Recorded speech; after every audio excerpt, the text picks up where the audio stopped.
নিয়াফ edu চ্যানেলে আমার সকল শিক্ষার্থীদের নতুন বছরের শুভেচ্ছা এবং স্বাগত জানাই।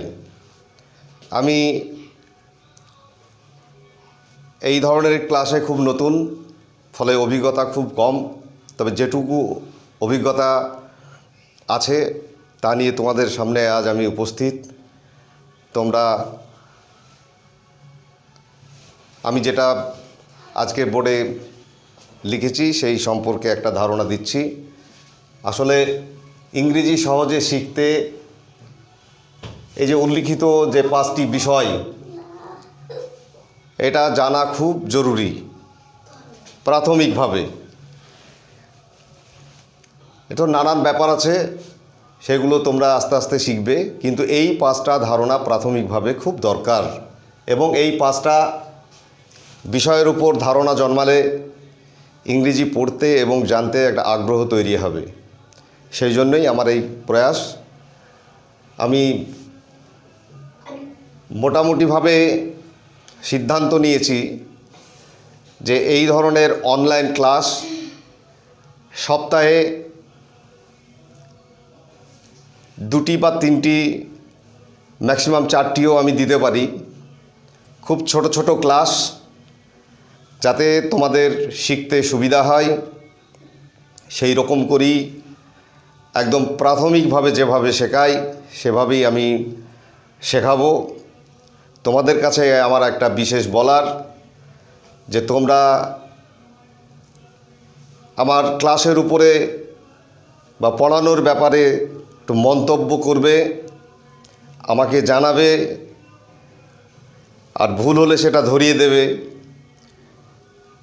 আর সবচাইতে যেটা গুরুত্বপূর্ণ, যে তোমরা কী ধরনের ইংরেজি গ্রামারের উপরে শিখতে চাও সেটা আমাকে মন্তব্যে লিখে পাঠাবে। সর্বাধিক মন্তব্য যারা করবে আমি সেই বিষয়টা নিয়ে প্রথমে আলোচনা করে দেব। এখন একটু ধারণা দিই এই বিষয়টায়। প্রথমে আজকে আমি 5টা বিষয় এখানে উল্লেখ করেছি। এই 5টা বিষয় আমাদের জানা খুব জরুরি, তাই আমি প্রথমেই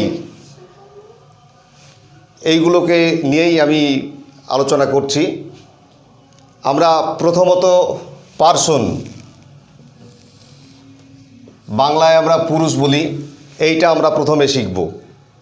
আমি পার্সনের ব্যাপারে সম্পূর্ণ আলাদা একটা ভিডিও দিয়ে দেবো। শুধু পার্সন নয়, number, part of speech, sentence, tense, এই সব বিষয়ে আমি আলাদা আলাদা করে ভিডিও দেবো। এবং আশা করছি আমার ভিডিও দেখার পর ইংরেজির যে বিষয়গুলো দিয়েছি, যখন যে বিষয়ের উপর আলোচনা করব, যে সেখানে কোনো ডাউট থাকবে না, কনসেপ্ট ক্লিয়ার হবেই। তারপর নাম্বার আছে, এখানে 2 নম্বরে নাম্বার লিখেছি। নাম্বার মানে হলো বচন, আমরা বচনের উপরও ক্লাস দেব আমি। তারপর আছে part of speech. Part of speech এর বাংলা অর্থ হলো বাক্যাংশ বা বাক্যের অংশ।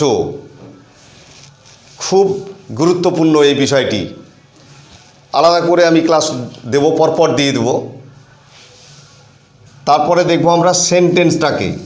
এই সেন্টেন্স আমি মূলত এখন গঠন অনুযায়ী সেন্টেন্স 5 প্রকার, এই সেন্টেন্সের উপরে ধারণা দেব। আরও সেন্টেন্স আছে আর এক রকমের, অর্থ অনুযায়ী সেন্টেন্স 3 প্রকার, সেটার ধারণা পরে দেব। আর এই টেন্স হলো ইংরেজির হৃৎপিণ্ড। টেন্স যে জানে বা টেন্স যে শিখে নেবে, সে ইংরেজি জেনে যাবে, এটা 100% একদমই ঠিক। আমি প্রত্যেকটার উপর একটা করে ক্লাস দেব এবং আশা করি এই ক্লাস দেখার পর তোমাদের যে বিষয়ের উপর ক্লাস নেব বা ক্লাস দেব, সেই বিষয়ে কোনো ডাউট থাকবে না, একদমই কনসেপ্ট ক্লিয়ার হয়ে যাবে। আর যদি কেউ বুঝতে না পারো, তো আমাকে তোমরা কমেন্ট বক্সে কমেন্ট করে জানাবে, আমি তারপরে সেটা আমি জানিয়ে দেবো।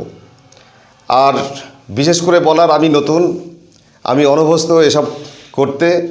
আমি শুরু করেছি, এখন চালিয়ে যাব। তো তোমাদের সহযোগিতা অনেক প্রয়োজন আমার। চ্যানেলটাকে সাবস্ক্রাইব করবে, লাইক এবং শেয়ার করবে। আর মন্তব্য তো 100% আমি চাইছি। এই মন্তব্যর উপরই নির্ভর করবে আমি কখন কোন ক্লাস তোমাদের সামনে উপস্থাপন করব। সবাই ভালো থেকো। শুভ সন্ধ্যা।